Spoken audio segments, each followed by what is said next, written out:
Well, good afternoon, everybody. Thank you for coming out here to Shaver Lake area and being here to talk about a really important subject. My name is Tom Porter. I am the State Forester and Director of CAL FIRE, also the Department of Forestry and Fire Protection. And why make such a big effort to focus on Fresno and Shaver Lake in general? The issue here is the same issue that we have throughout the entire state.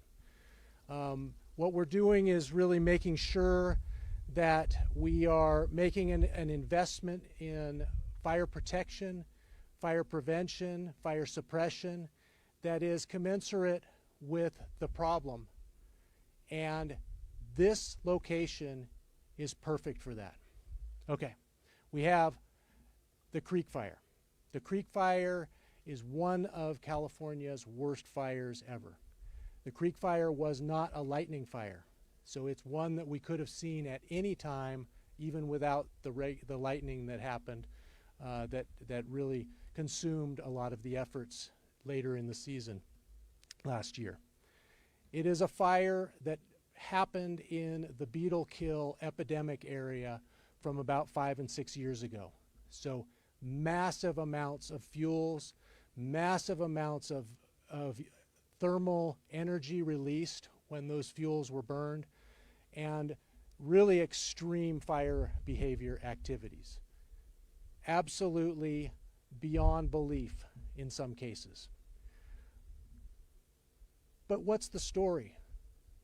The story is no person lost their life, few injuries, relatively few structures for the amount of damage that this fire could have unleashed. And why is that? A big reason is this is a place where commitment to collaborative fuels project work and forest health has been a long-standing tradition, and then has been bolstered significantly recently by Governor Newsom. Governor Newsom, on his very first day, with me in attendance, and thankfully I was appointed on that day, he charged me with doing 45-day report.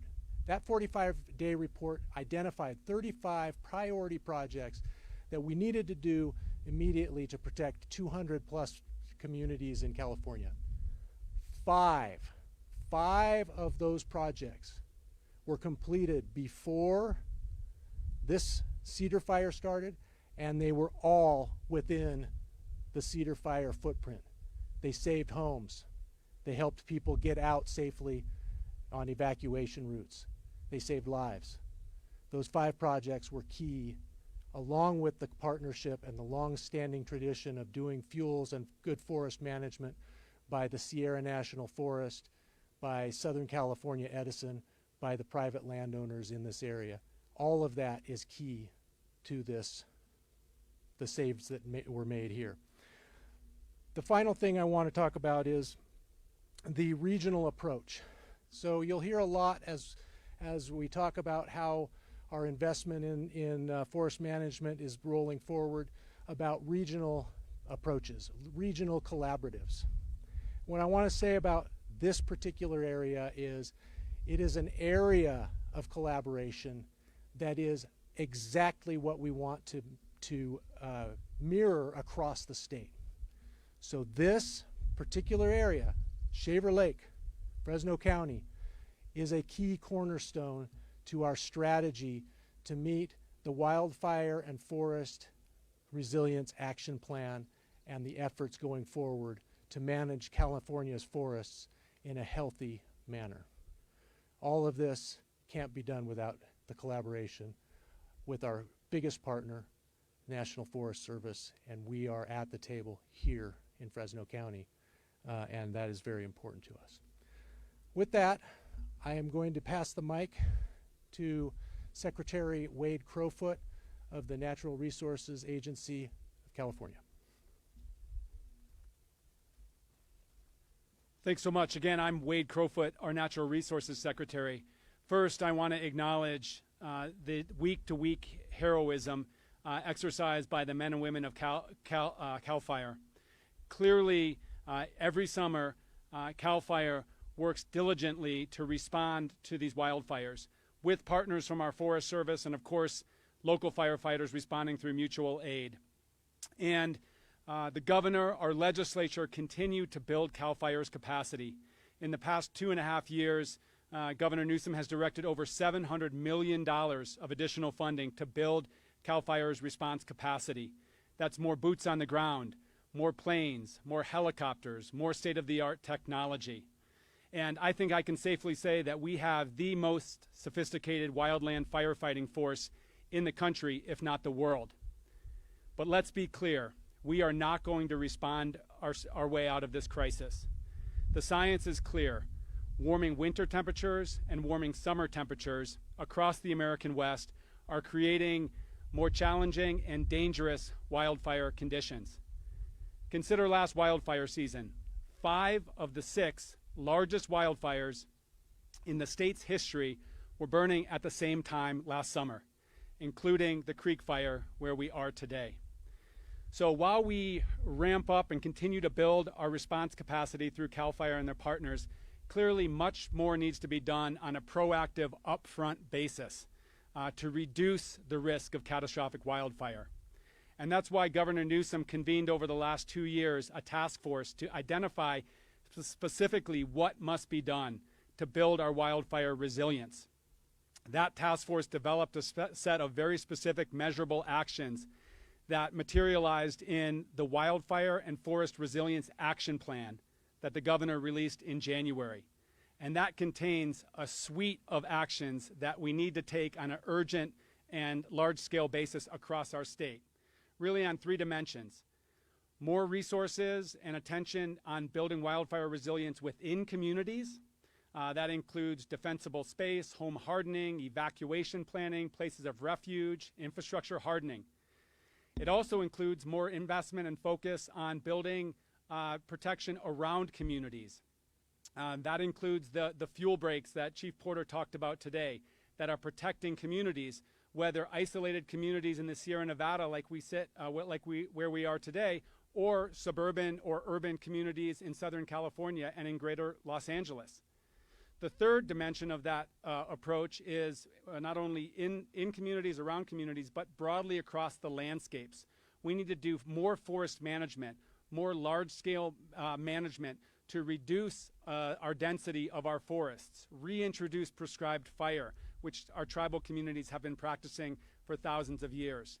It's these actions, it's these investments, along with response, that will actually build our resilience to these catastrophic wildfires.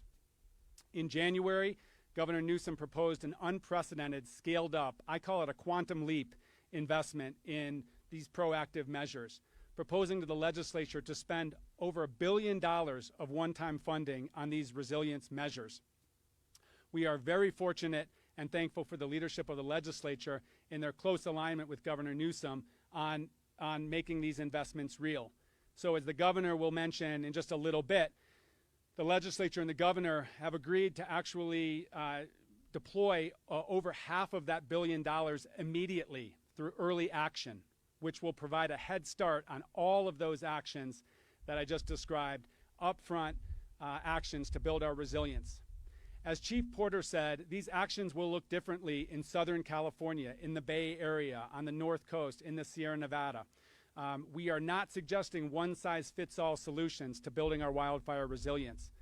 Rather, state agencies, the governor, the legislature are proposing to develop and to get more resources into the regions to identify and actually complete the priority projects, whether that's defensible space or home hardening, these emergency fuel breaks, or this broader landscape management.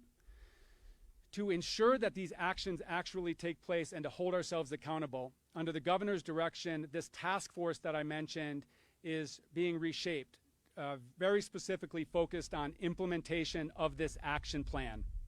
And part of today's announcement is the reshaping of that task force to very clearly identify how, when, we're going to actually be able to complete each of these actions. To work very closely with our federal partners as well as our local partners, such as California's counties and our cities, our rural communities. So while we can't sugarcoat the fact that this summer is going to be challenging, we are just getting out of our second consecutive dry winter. And what we can expect this summer in wildfire conditions is more of the same from last summer. I think I'll end with a note of optimism, because never before has California spent this amount of funding and priority on both responding to these wildfires and ensuring that these catastrophic wildfires don't grow into the dangerous wildfires that they have been in the first place. So I'm very thankful for Governor Newsom's leadership, starting on day one, driving all of these solutions, and frankly, conveying a sense of urgency to agency leaders like myself to actually get this work done. Governor Newsom. Thanks, Wade, and thanks, Chief Porter, and all of you that are assembled here, particularly men and women in uniform, CAL FIRE, and of course the National Guard. And you can see folks behind me from the Conservation Corps, Operation Rattlesnake, which is a effort pulling folks off the border, and the National Guard to get up here and do some wildfire, field break, and forest management work. Been doing that over now 2 years. But I want to just first level set and just thank everybody for the opportunity to come back and visit this site. I was here not too many months ago then with a candidate as Vice President, Kamala Harris, surveying the site a little bit later in September and trying to understand the magnitude of the Creek Fire. Some 375,000 acres later, 856 structures, fourth largest, most devastating fire in terms of size, scale, and scope in our state's history. This community has been disproportionately impacted. So I want to just acknowledge that, the intensity, the stress, and the challenge, not only that experience last September, but going through the experience at the same time we're trying to deal with the once-in-a-generation pandemic. Those are twin crises, likes of which we hope we'll never have to go through again. And so to the entire community out here in Fresno County, to all the extraordinary firefighters and the folks on the front lines, just hats off and thank you for your patience, your perseverance, and more importantly, as I travel around and was driving around the sites and seeing people back in their homes and seeing people back out here in these hand crews, to your resilience as well. And it's a reminder of how resilient this state is. Look, Wade mentioned and previewed a little bit about what we're here to announce. I had put out in January a proposal for the legislature to invest a record amount in our home hardening, our forest health, as well as fuel break and vegetation management efforts, $1 billion. To the legislature's credit and to the leadership of the California legislature, they wanted to move forward more aggressively and draw down $536 million to get moving now, to get that ball rolling and to start those efforts with the urgency this moment requires. And so today we're announcing a deal with the legislative leadership, with the Speaker, Anthony Rendon, and with our pro tem, Tony Atkins, that we have their commitment and we have the confidence in the vote being secured as early as Monday and my signature on Tuesday, that will be drawing down $536 million and get these projects moving and start to scale, so we're prepared for this upcoming wildfire season. We also did something a couple weeks ago that got a little bit of attention, but I think deserves to be highlighted again. We put $80,740,000, almost $81 million, to support CAL FIRE, to hire 1,400 firefighters, so we can start surging and preparing for this wildfire season. Well, I used my emergency authority to do that. Again, sense of urgency and recognition of the moment we're in. As Wade said, the hots are getting hotter, the dries are getting drier. There's a new reality. If you don't believe in climate change, you don't believe in science, you believe your own damn eyes. Something is happening as it relates to the issue of climate, and that's exacerbating conditions and making the challenge of wildfire suppression and prevention that much more ominous. And so we are here mindful of the macro realities, also mindful of the situational realities to do more and do better, not only to address the systemic issues of climate change, and no state in America is doing more in that space, but also to be mindful, we've got to do more in terms of forest management. We've got to do more in terms of vegetation management. We've got to do more getting in to our forests and do the kind of work that was being done 100, 2, 3, 5,000 years ago that frankly we haven't been doing in the last century. And we got to own that. I've been around 25 months, and I'm proud of the fact the first action I took as governor of California was up there in Placer County with Chief Porter, announcing our prioritization, and at that time, record investments in this space. But I can't make up for 50 years. We're trying now to do that. And we recognize that that requires efforts to do prescribed burns. It requires efforts to get mechanical equipment out into the forest to prepare for those prescribed burns. It requires hand crews. It requires more personnel, but it requires intentionality. It requires a plan. And we have a plan. 100 directives are part of our action plan. It requires coordination, it requires collaboration, and we have a structure for coordination and collaboration. And that's the task force Wade and his team are leading. And that's to connect tribal lands, private lands, state and regional strategies and plans with the U.S. government. We don't want to be a sparring partner with the U.S. Forest Service. And with all due respect, last few years kind of felt like that.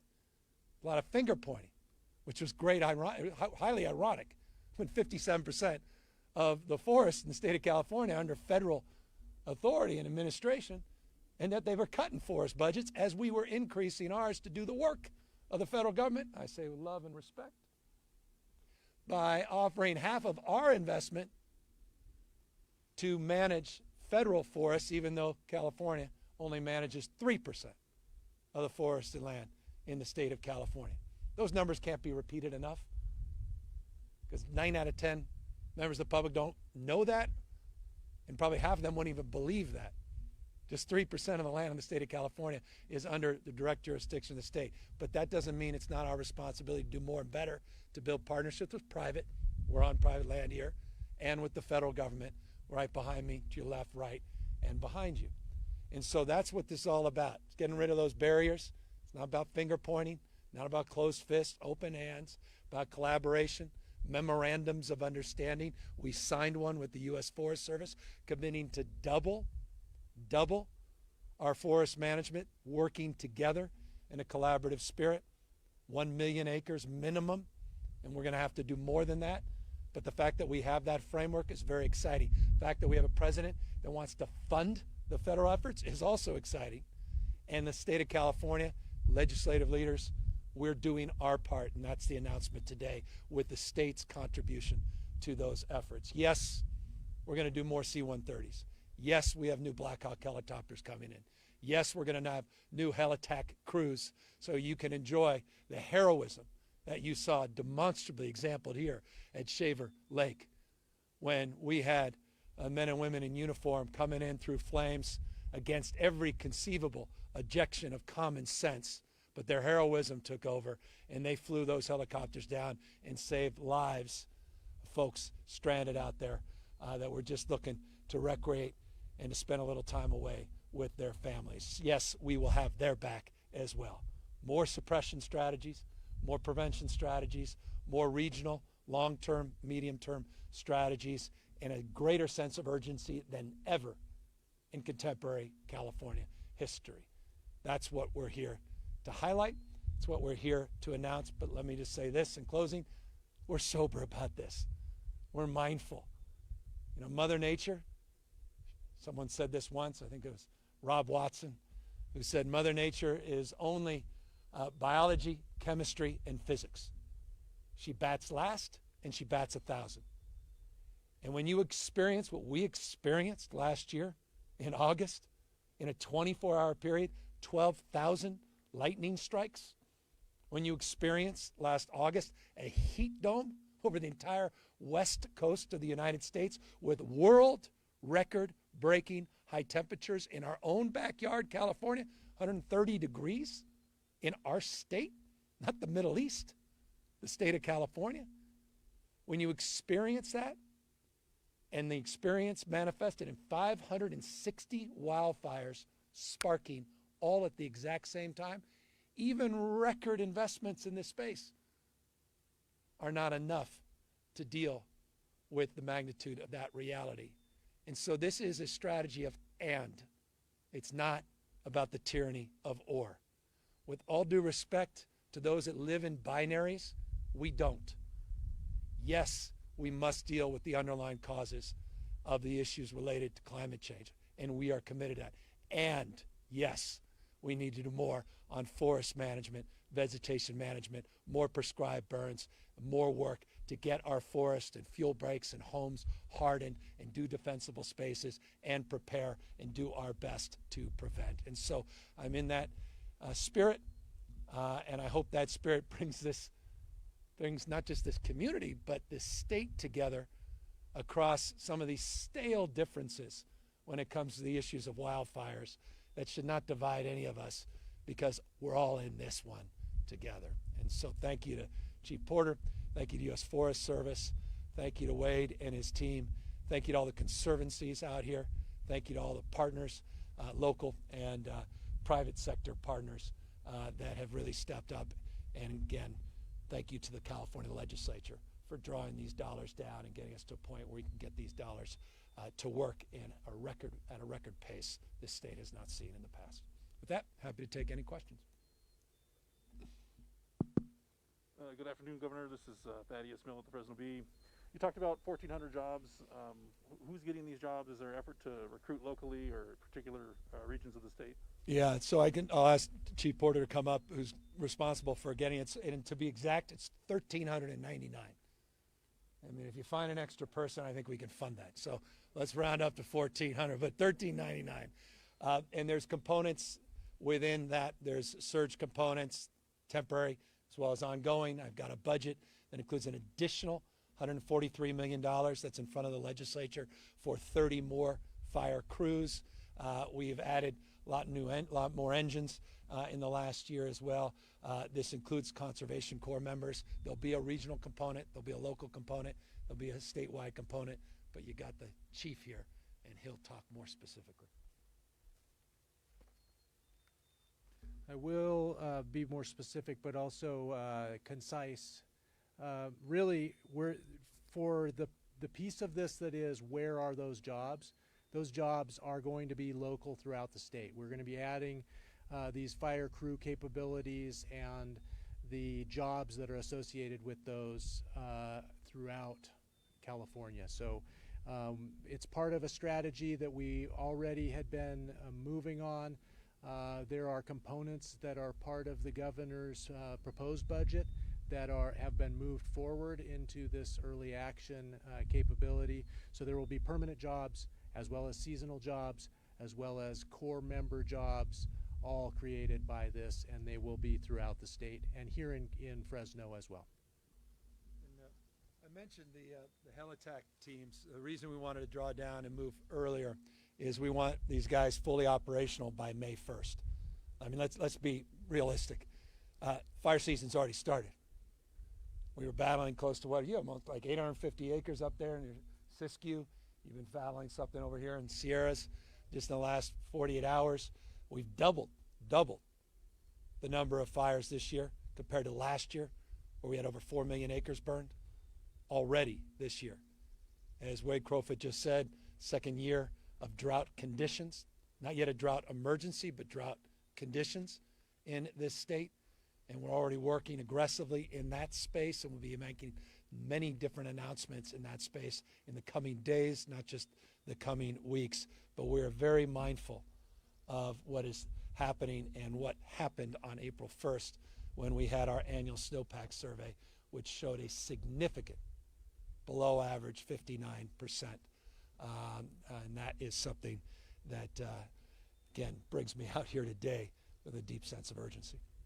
Hi, Governor. This is Jocelyn with CBS 47. I had two questions really relating to the Central Valley specifically. One, you were back here in September with Vice President Kamala Harris. Now to be back here, I wanted to ask you, why specifically Fresno County did you decide to come back here and make this announcement? And second question, just when we're talking about climate and the Central Valley being disproportionately impacted throughout this year, a bipartisan group of Central Valley lawmakers sent you a letter asking you to declare a state of emergency on California's drought and regarding water shortage. I was wondering what your response is to that and if you're prepared to do that. Yeah, we're preparing to do many things as it relates to preparing ourselves for the reality of moving in now formally into a second year of drought conditions. As it relates to the specific declaration of emergency, which has all kinds of component parts, we're not prepared to do that at this moment, but all of the commensurate components that were part of that letter we've already been doing, actively have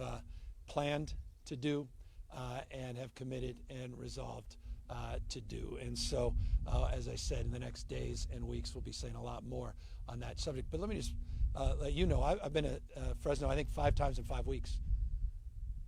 And I'm not saying that to impress anybody, but to impress upon you, it's not a passing interest, the county, to me. It's full commitment. I've been here primarily as it relates to issues of vaccines. And by the way, 1.9% positivity rate, among the lowest positivity rate in the United States of America. 21 million vaccine doses have been administered in this state. It's the 6th most in the world, 7+ million more than any other state. 3 million doses were administered in the last 7 days, which is a record for the state of California. Manufactured supply. We hope everybody is taking advantage, 50 and over, which is what I did last week, of the opportunity to get that shot administered. I got the J&J. As I say, the best of the 3 is the next one available. And I encourage folks to avail themselves, everybody 16 and over, next week on April 15th, where there will be no restrictions in terms of accessing these vaccines. The more people get vaccinated, the quicker we can turn the page and end this pandemic once and for all. But the issue of coming back here in particular is, I attach a lot of emotion around these fires. I've been to too many.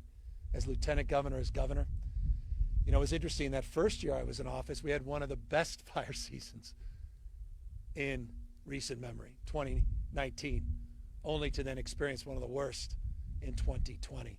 I'm mindful of the vagaries of Mother Nature, the vagaries of weather patterns, and the challenges that are afoot. And so I'm here because I wanted to see firsthand the progress in terms of people moving back into their homes, and I wanted to see how some of the management and reforestation efforts were looking. And I will say this, it's a wonderful thing to see the crews out here, and wonderful, as I said, the thing that really lit my heart up was seeing that a young girl outside playing just right up the road here. And I can imagine what she went through last September and October, wondering if her home was safe and everything her family went through. So I want to just connect on that level, and that's why I specifically wanted to come back here near Shaver Lake and back to Fresno County. Governor Newsom, Vanessa Vasconcelos, ABC 30. You touched on this a little bit, but especially with the Creek Fire, we ran into federal, state, private, and county jurisdiction issues. You touched on the response, but is there any effort to make preventative measures uniform throughout? And if so, what does that look like? Well, I think one of the things, and we were just up looking at the map, and that map that we started with is a very good map to take a look at. You could see where that collaboration is truly taking shape. Because you have a patchwork of jurisdictions, these regional plans, and by the way, the funding that we're putting out, this $536 million, supports regionalism, supports grants for conservancies, supports efforts, private, state, regional, and federal efforts in order to do just that, to knit these together. But you can see a lot of that knitting was already taking shape in the last couple of years here. And Chief Porter said it. I didn't. Better the chief to say it than an elected official. But it is notable that 5 of those high-profile projects, of those 35, where we did some environmental waivers to allow fast-tracking those projects, 5 were already well underway or complete in and around the area. And if you listen to the experts, it had a profound impact at actually mitigating the damage, as significant as it was, but mitigating the damage in terms of structures and the prospect of lives lost. So I'm very proud of those projects, but we're mindful 5 is not 50. And 5 projects as large as they were are not at the scale that is required of millions and millions of acres in the surrounding communities. When it comes to federal land, has the Biden administration said anything about wanting to support these efforts? Not only has the Biden administration said something, the president and I had a direct conversation on this topic. During the transition, the president reached out on 2 subjects: climate change and forest fires, wildfires broadly defined. And we talked about the nuances. It's not just forest fires, wildfires broadly defined.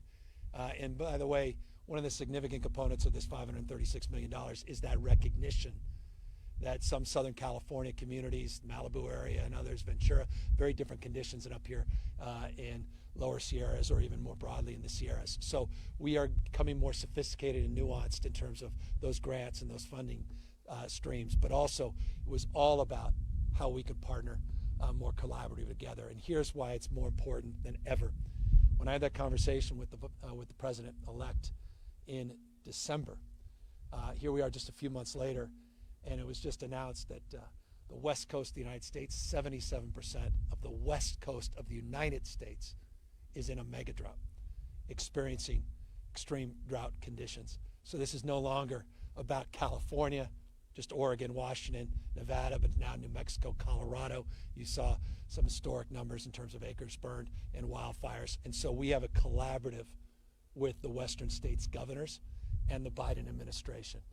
And we have language that they've worked on in the stimulus bills that is very advantageous to our state's efforts and the flexibility, as well as the funding that's come in that we'll be able to draw down, not only as it relates to the stimulus, but also in their budget that's forthcoming that will have specific targeted investments for these efforts. That it? Well, thank you all very, very much for coming out. And again, just tip of the hat to CAL FIRE, to all our mutual aid partners, to local firefighters, men and women in uniform across all jurisdictions and stripes, from the National Guard to California Highway Patrol, the Fresno Sheriffs, and our local law enforcement agencies. Thank you for the work you've done, and we're very mindful of the work we anticipate we'll be demanding of you in the upcoming months. And everybody take care, take seriously these threats, and hopefully this news today comes as a pleasant announcement and a very supportive announcement to get ahead of this year's fire season. Take care, everybody.